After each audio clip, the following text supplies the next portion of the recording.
मुख्तलिफ रिपोर्टें आ रही हैं इस्लामाबाद से कि जो जहाँ पर पीटीआई के कारकुनान इकट्ठे हुए हैं वहाँ पर लाइटें बंद कर दी गई हैं। शेलिंग हमें पता है कि ऑन एंड ऑफ जारी है और ये एक ख़बर ज़ाहिर है कि गर्दिश कर रही है कि शायद आज रात या कल सुबह सिक्योरिटी फोर्सेस एक ऑपरेशन लॉन्च करें। ज़ाहिर है हम जानते हैं कि इसके साथ साथ ये भी बात चल रही है कि मुज़ाकरात हो रहे हैं, लेकिन सवाल मेरा आपसे ये है कि ये जो अभी मैंने रिपोर्टें आपके सामने पेश की हैं इनमें कितना सच है? जी देखिए, इस्लामाबाद में जो बिजली है वो बंद कर दी गई है। जो ब्लू एरिया के कुर्बो जवार के इलाके हैं आपारा है 0 पॉइंट तक और कंप्लीट ब्लैकआउट है। मार्केट्स बंद कर दी गई हैं और एक तासुर ये दिया जा रहा है कि शायद आज रात ऑपरेशन हो जाए और ये किसी हद तक इसकी जो इंडिकेशंस हैं वो दुरुस्त भी लग रही हैं। और अभी आंख मचोली जो चल रही थी मुजाहिरीन और जो अमन अमान कायम करने वाले इदारे हैं उनके दरमियान आंसू गैस की भी फायरिंग हुई। इसके अलावा फायरिंग की भी आवाज़ें हमने सुनी और अभी जो ताज़ा तरीन इतलात ये हैं कि जो जिना एवेन्यू है वो खाली करवा लिया गया है कानून नाफिज करने वाले इदारों ने मुजाहिरीन से, और उनको धकेल के जो खैबर प्लाजा है जो कल्मिनेट करता है एक्सप्रेस वे को, वहाँ पे मुजाहिरीन को ले आए हैं। और अब देखना ये है कि अगला वार अगर मुजाहिरीन करते हैं तो वो चढ़ाई करके क्या वापस जिना एवेन्यू पे दाखिल हो सकते हैं या वो डी चौक तक जा सकते हैं या नहीं। तो इस सारी सूरत हाल में जो हुकूमत की जानिब से जो स्ट्रेटजी ये लग रही है कि इनको किसी सूरत भी मुजाहिरीन को रेस्ट ना करने दिया जाए और इनको जगा के रखा जाए, और अगर आज रात ऑपरेशन नहीं होता तो कल फिर ये दिन को भी आराम नहीं कर पाएंगे। तो अगली रात जो होगी उसमें काफ़ी हाई चांसेस हैं कि इनके खिलाफ ऑपरेशन करके इनको ये जो रेड जोन का इलाका है इससे बाहर निकाल दिया जाए। अच्छा, अब जहाँ तक कारकुनान की आपने बात की तो हम कई वीडियोस देख रहे हैं, ज़ाहिर है हम सोशल मीडिया पे भी देख रहे हैं, जैसे सब देख रहे हैं, और इसमें तो ऐसे लग रहा है कि अगर मैं अली अमीन गंडापुर की बात करूं तो उनकी गाड़ी अगर 2 इंच लेफ्ट होती है 2 इंच राइट होती है तो कारकुन उन पर भी चढ़ाई कर देते हैं कि यार आप कहीं से निकलने की कोशिश नहीं कर रहे। तो एक यहाँ से बैठे हुए एक इम्प्रेशन ये आ रहा है कि अब कारकुनान जो हैं वो शायद इस मूवमेंट को खुद ही लीड कर रहे हैं और जो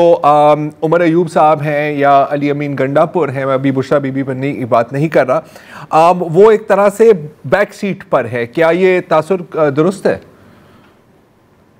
बिल्कुल दुरुस्त है और आपकी बात में बहुत वज़न है और लग यूँ रहा है कि धरने के दौरान जो लीडरशिप है वो कहीं गायब है, कहीं भी दिखाई नहीं दे रहे, और कारकुन जो है वो लीडरशिप के बगैर अपने तय खुद ही फैसले कर रहे हैं। और उन्हें मालूम है कि जो पिछली दफ़ा एहतजाज हुआ था उसमें अली अमीन गंडापुर का रोल कैसा था और उन्हें अली अमीन गंडापुर के ऊपर शकूक व शुबहात हैं, और इसी वजह से इस तरह की इतलात आ रही हैं कि कुछ कारकुनों ने बदतमीज़ी भी की अली अमीन गंडापुर के साथ, और बुशरा बीबी और अली अमीन गंडापुर के दरमियान भी कुछ कलामी हुई, इस तरह की भी इतलात आई, कुछ वीडियोस भी सामने आई हैं। तो अली अमीन गंडापुर इस वक्त शदीद दबाव में है और उनके हवाले से कुछ मुतज़ाद खबरें भी आई हैं कि शायद उन्हें गिरफ्तार कर लिया गया है, लेकिन हमारे ज़राए के मुताबिक अभी तक इस तरह की गिरफ्तारी अमल में नहीं लाई गई। और जो बुशरा बीबी हैं उन्होंने कुछ बात की है, हमारे ज़राए के मुताबिक जो PTI के जो रहनुमा हैं उन्होंने कहा है कि अमानतन जो इमरान खान का जो प्लान है वो उन्होंने लीडरशिप से शेयर कर दिया है, और देखना ये है कि लीडरशिप जो है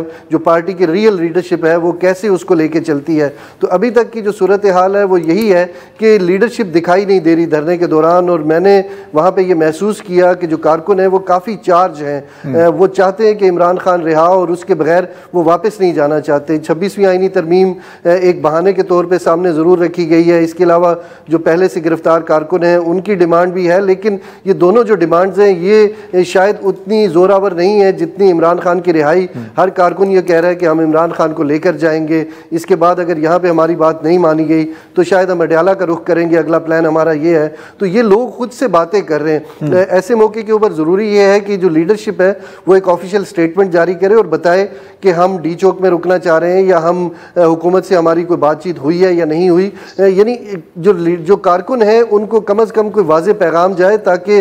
उन्हें 2 दिन रुकना है 3 दिन रुकना है, उन्होंने अपना बंदोबस्त करना है, उन्होंने अगर जो कानून नाफिज करने वाले इदारे हैं उनके ऊपर जो शेलिंग कर रहे हैं वो किस तरह से उनका मुकाबला करें। आया वो घरों को चले जाएं, अगर कल को लीडरशिप चली जाती है तो वो अभी क्यों ना चले जाए, वो क्यों मार खाते रहे इनके साथ। तो ये सारी सूरत हाल में इस वक्त कारकुन काफ़ी परेशान है, लेकिन वो चार्ज ज़रूर है, वो लीडरशिप को अंडर प्रेशर उन्होंने रखा हुआ है और वो किसी भी सूरत नहीं चाहते कि अली अमीन गंडापुर या बुशरा बीबी यहाँ से बैक स्टेप करें और जो मेन जो उनकी डिमांड है इमरान खान की रिहाई, उससे एक कदम भी पीछे हटे। अच्छा इरफान, एक इस वक्त जो लग रहा है कि जो सबसे बड़े जो काफ़िले आए हैं वो तो खैबर पख्तूनख्वा से ही आए हैं, ज़ाहिर है, और शायद बलूचिस्तान के कुछ काफ़िले और हज़ारा डिवीज़न के कुछ काफ़िले उनके साथ शामिल हुए थे। ये शेर अली अरबाब साहब कह रहे थे, लेकिन कल हमाद अज़द साहब ने भी एक बात की थी। उसने कहा था कि यार कल यानी आज के रोज़ राउंड 2 होगा जिसमें पंजाब के मुख्तलिफ शहरों में मुजाहरे किए जाएंगे और शायद वहाँ से भी जो काफ़िले रवाना होने हैं। और कुछ PTI की लीडरशिप का ये भी कहना था कि नहीं, पंजाब से जो PTI के कारकुनान हैं वो पहले ही इस्लामाबाद में दाखिल हो गए हैं। आपको ग्राउंड पर क्या लग रहा है, क्या इसमें जो बाकी सूबों की जो PTI के सपोर्टर्स हैं उनकी कितनी शिरकत है? मुझे कोई ज़्यादा हौसला अफजा इन्फॉर्मेशन नहीं है पंजाब के हवाले से। मेरी जितने भी लोगों से बातचीत हुई है उन्होंने कहा है कि बहुत ज़्यादा सख्ती की है। कारकुन पंजाब से अगर आएंगे तो वो गाड़ियों में आएंगे, पब्लिक ट्रांसपोर्ट यूज़ करेंगे, अपनी गाड़ियाँ इस्तेमाल करेंगे, लेकिन इंतज़ामिया ने इतनी सख्ती कर रखी है कि उन्हें वाज़ेह अहकाम दिए हैं कि इनके टायर पंचर करें, टायर फाड़ें, गाड़ी की तोड़ फोड़ करें और इसके अलावा जो लोग बाहर निकलते हैं उनके ऊपर तशद्दुद करें और उसके बाद उन्हीं लोगों के ऊपर FIRs करें। तो ये सारी सूरत हाल जब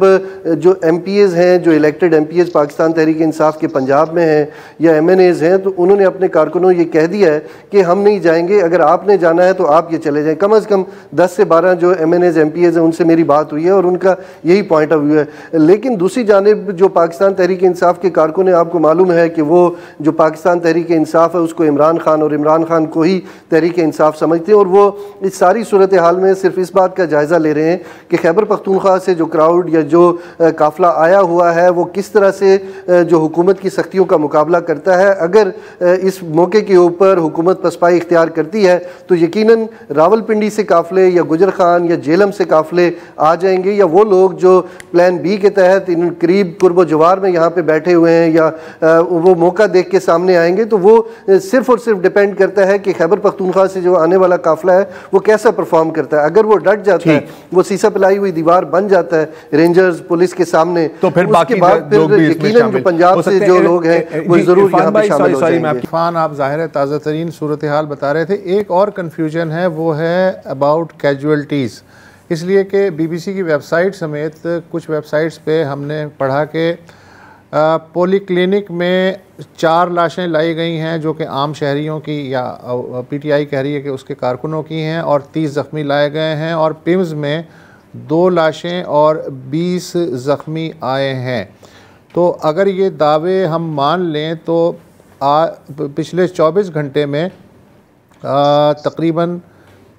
6 लाशें और 50 ज़ख्मी, जिनमें के 3 रेंजर्स और 1 पुलिस का सिपाही भी शामिल है। तो आपके पास क्या फिगर्स हैं, या आप तरह के फिगर्स उड़ रहे हैं फ़ज़ा में?